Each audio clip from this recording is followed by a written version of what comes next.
A escasos metros de la plaza mayor del pueblo, por una calle que desciende, hay una casa con un balconcillo resguardado a la vuelta de una esquina. La casa no parece gran cosa, pero tiene una entrada espectacular. Impone.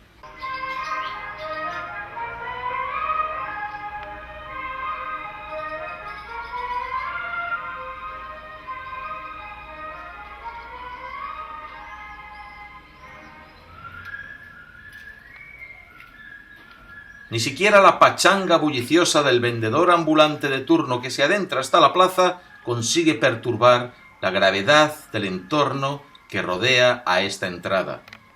Yo os voy a contar el porqué de este Carpe Diem, la trágica historia que se esconde tras este mensaje. Un día como hoy, hace exactamente 2 años, conectaba mi cámara y entraba a visitar a mi primo Pepe en su bodega. Bueno, vamos a filmar la bodega de mi primo Pepe, ¿eh? Vamos a verla.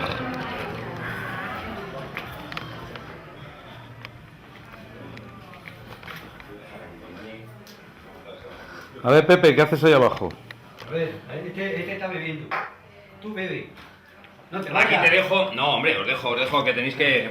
Las cosas que hablar y eso. No te escapes, si esto No, no son me escapo. 2 minutos. Venga, qué bueno está el de café también. Sí. De verdad, tío, muchas gracias. La respuesta a ese Carpe Diem está aquí, en la casa de enfrente. Aquí se originó la tragedia. Entraba a la búsqueda de que mi primo me proveyese alguna respuesta. Por una parte quería confirmar datos sobre la tragedia que se originó en este mismo lugar. Y por un momento pensé que él iba a contarme, pero no. Su conversación derivó hacia lo propio de la bodega, la excelencia de los licores de frutas e hierbas que él mismo elabora. Yo lancé alguna insinuación, pero tampoco me atreví a preguntar abiertamente sobre lo que quería saber. Era un vídeo improvisado, era todo un único plano largo que no quería cortar y por encima de todo no quería poner a mi primo en ninguna situación incómoda. Ni siquiera sabía si a pesar del tiempo que ya transcurrió desde aquella tragedia, mi primo estaba emparentado con la mujer que vivió en esta casa. Él no me contó, pero yo sí voy a contaros esa historia ahora. Pero me han dicho que te guardas tus secretos también, ¿eh? Hombre, hay que guardarlo porque... Si os acercáis hasta el pueblo, a la bodega de mi primo Pepe, conseguir que os venda alguno de sus licores sería un tesoro tan valioso como la historia que vais a escuchar. Lo otro que buscaba dentro de la bodega era algún indicio de un túnel o pasadizo entre sus paredes. Si veis el vídeo original que os estoy mostrando, veréis cómo enfoco primeros planos hacia los rincones de la bodega y tras las cubas. Nada me mostró que esta pudiese ser una de las muchas bodegas que están conectadas entre sí por una red de túneles secretos y que suben hasta el castillo. Pero, esa no es la historia de hoy. La historia de hoy, la tragedia que se originó en este mismo lugar, está públicamente anunciada, ya lo he dicho, en la puerta del vecino de enfrente. Carpe diem, literalmente en latín, toma el día, refiriéndose a aprovechar el momento.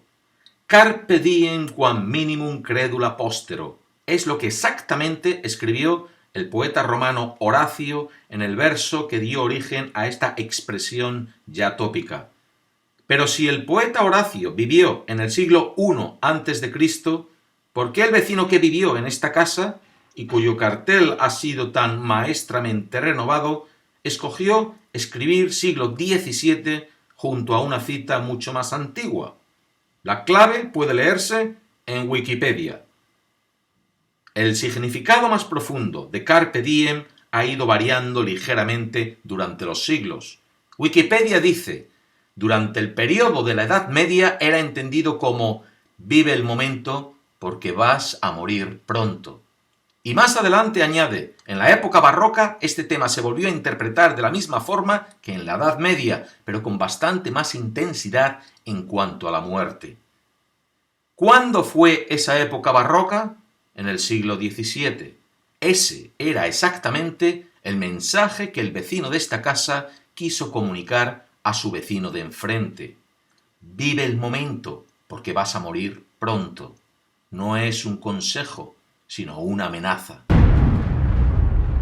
Considerando que esta bodega de mi primo Pepe fue la botica del pueblo en tiempos cuando la medicina no existía tal como la conocemos hoy, y en lugar de médicos había curanderos y matasanos, el mensaje Carpe Diem parecía una broma de mal gusto de un vecino mal avenido hacia la curandera que era la dueña de esta botica y es la protagonista de nuestra historia. Imaginar estanterías parecidas a estas que ahora se llenan de licores exóticos llenas de tarros con potingues extraños.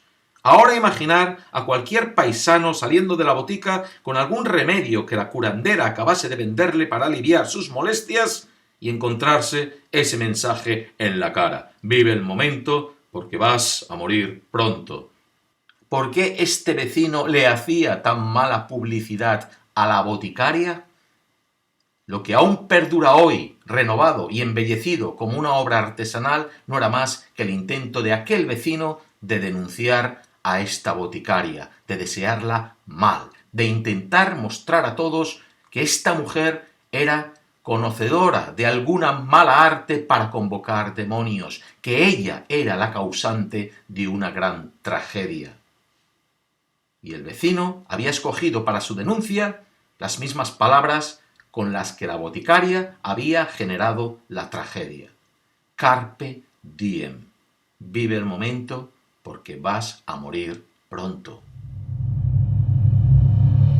En el pueblo vivía un cacique rico que había enviudado recientemente. Se había quedado al cargo de 5 hijos, 3 niñas y 2 niños. El mayor de estos hijos era una niña de apenas 13 o 14 años que un día enfermó gravemente, tenía unas fiebres muy altas. El cacique acudió a la boticaria en busca de ayuda. Le explicó los síntomas que su hija tenía y le pidió algo para que le bajase la fiebre. La boticaria le dio un jarabe. La niña tomó el jarabe y este pareció no solo no surtirle efecto, sino que la niña empeoró rápidamente hasta el punto que esa misma noche, en medio de cólicos y vómitos, murió. Murió una muerte agónica, en medio de retortijones y dolores, pero por fortuna tampoco duró mucho. El padre, el cacique, enfureció contra la boticaria, enfureció de dolor porque a la muerte reciente de su esposa se añadía ahora la muerte inexplicable de su hija. Al día siguiente acudió a la boticaria y la acusó de envenenar a su hija. La boticaria se apenó por el hombre, le dio el pésame, pero no aceptó responsabilidad por la muerte de la hija. Le dijo que el jarabe era algo inocuo, que a lo mejor no la habría ayudado, pero que vete a saber de qué había muerto la niña. El cacique, furioso, quería venganza. Acudió al obispado a pedir que acusasen de bruja a la boticaria y la quemasen en una hoguera. Nada menos. En el pueblo hay antecedentes de haber quemado a gente en una hoguera, pero eran tiempos de la Inquisición, medievales, y ya no era en estos tiempos. En el obispado no le hicieron caso al cacique. Pero el cacique no cesó en su empeño de venganza y de culpar a la boticaria. Acudió a ésta y le dijo: tú me has quitado a mi hija, yo voy a quitarte a la tuya. Porque la boticaria también tenía una hija, una única hija. Ella era una madre soltera y tenía una hija bastarda de 12-13 años de edad, aproximadamente la misma edad que tenía la hija que había perdido, el cacique. Y ante esta amenaza, la boticaria se asustó, porque conocía el poder y las influencias que tenía el cacique. El cacique volvió una y otra vez a las autoridades hasta conseguir que éstas culpasen en cierta manera o reconociesen cierta culpabilidad por parte de la boticaria en la muerte de su hija. Y decidieron algo que el cacique pidió, que fue que la niña, la hija de la boticaria, entrase al servicio doméstico del cacique durante un año. Una manera de compensar la pérdida. La hija de la boticaria, que era una niña trabajadora que ayudaba a su madre en la botica, entró al servicio del cacique y desde el primer momento lo pasó fatal. Era como una cenicienta en la casa del cacique. La hacían trabajar de sol a sol. La abusaban. Los mismos hijos del cacique la insultaban y se burlaban de ella. La hija de la bruja la llamaban. El cacique mismo abusaba de ella. La niña, agotada, al final de cada jornada, de cada día, acudía a su propia casa a dormir y ahí se desahogaba con su madre y le contaba lo mal que lo estaba pasando. Y madre e hija lloraban en silencio. En silencio, la madre le decía: aguanta, hija, aguanta, es solo un año, aguanta. Tú eres buena, tú eres trabajadora, aguanta. Pero la hija decía: no sé si puedo aguantar, y le contaba todo lo que le pasaba. Y le contaba además que el propio cacique intentaba abusar de ella sexualmente.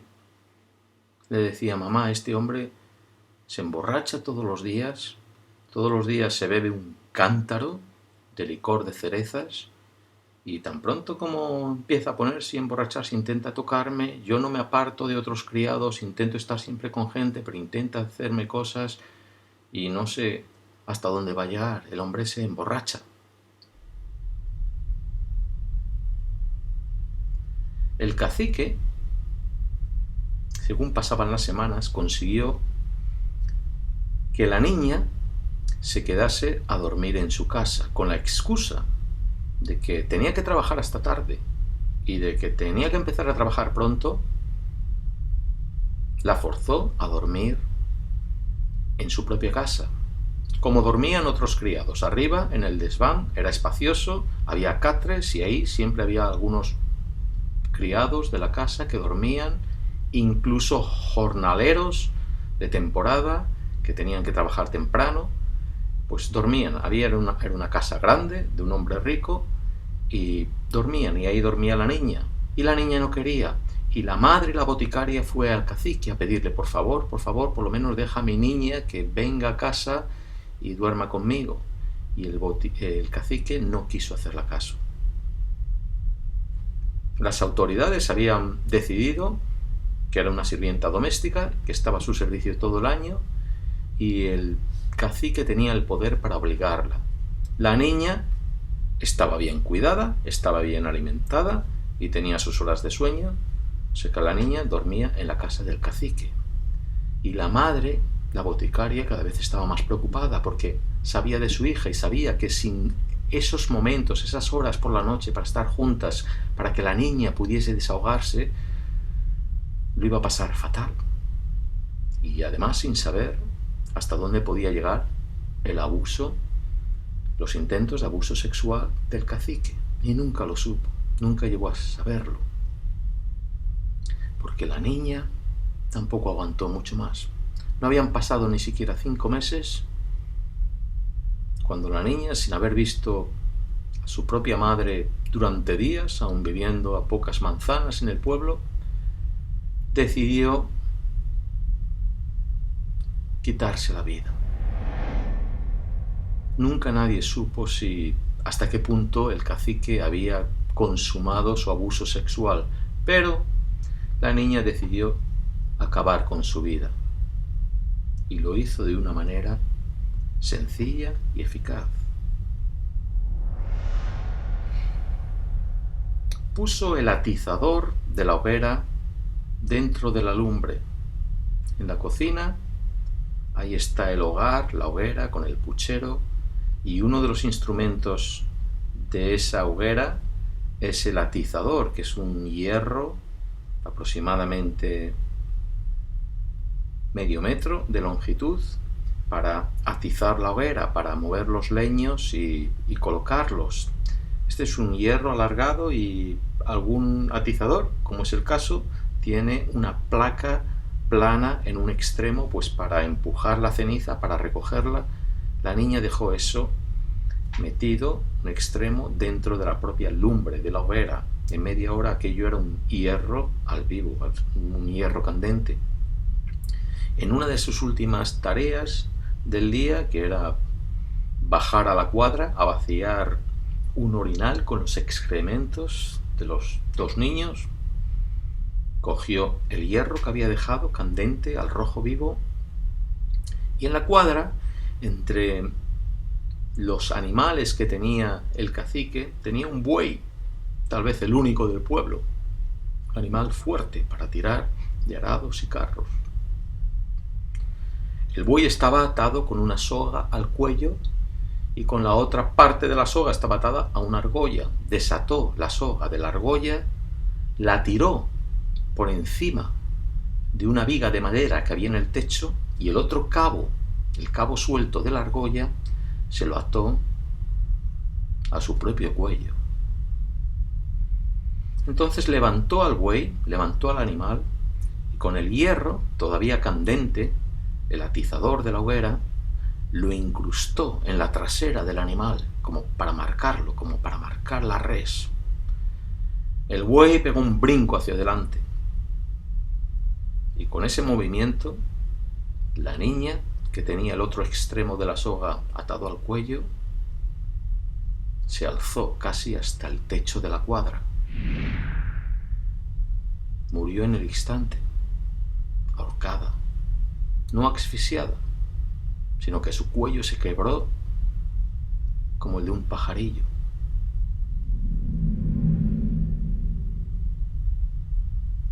Y al rato el cacique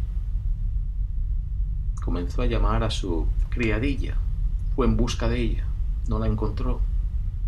En la casa tenía que estar, porque él cerraba la casa. Al rato la encontró en la cuadra, allí colgando. Y lo primero que pensó: no la toco, no quiero líos con las autoridades, mejor la dejo como está.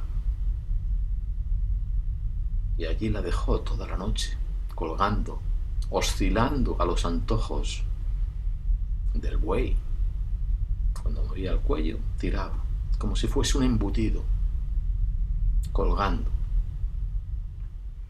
A la mañana siguiente el cacique llamó a las autoridades, vinieron, vieron, estaba claro lo que había pasado, descolgaron el cuerpo y le llevaron el cuerpo de la niña a su madre, a la boticaria. Y ahora fue ella la que enloqueció de dolor y de furia, porque sabía lo que había pasado. Hacía días que no veía a su hija. Sabía que si hubiese tenido a su hija con ella, pudiese abrazarla y secarle las lágrimas, podría haberla consolado. Pero sin su apoyo, su pobre niña había acabado con su vida. Sabía ella quién era el culpable. Fue a ver al rico cacique, y éste no la recibió. La madre no pudo ni siquiera enterrar a su hija en el cementerio, porque había sido un suicidio. Con lo cual tuvo que enterrarla en un huerto cerca de la ermita, una ermita del pueblo, para que por lo menos el cuerpo descansase cerca de una iglesia. Y hay una historia sobre este huerto y lo que pasa en él hoy en día. En un pueblo tan pequeño, no pasaron muchos días antes de que la boticaria pudiese ver de nuevo al cacique. Una mañana temprano estaba ella abriendo su botica, cuando bajando de la plaza por la calle, ahí bajaba el cacique. Ella se cruzó en su camino y le paró y le dijo: Tú has matado a mi hija.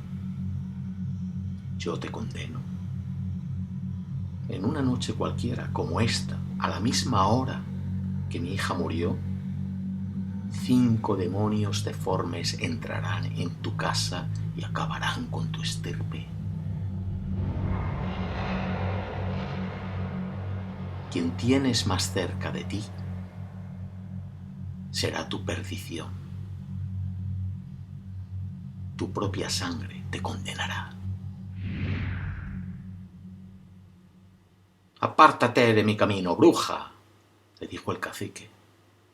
Y la mujer se apartó, pero no sin antes decirle: «Carpe diem».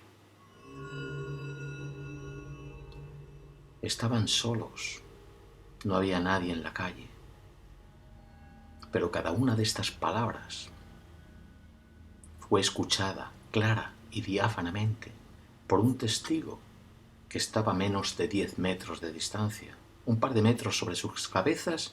A la vuelta de esa esquina, el balconcillo de la alcoba del vecino de enfrente estaba abierto y el vecino estaba en la cama. Y él escuchó cada palabra, él escuchó la amenaza, la maldición de la boticaria. Y esta maldición se hizo realidad.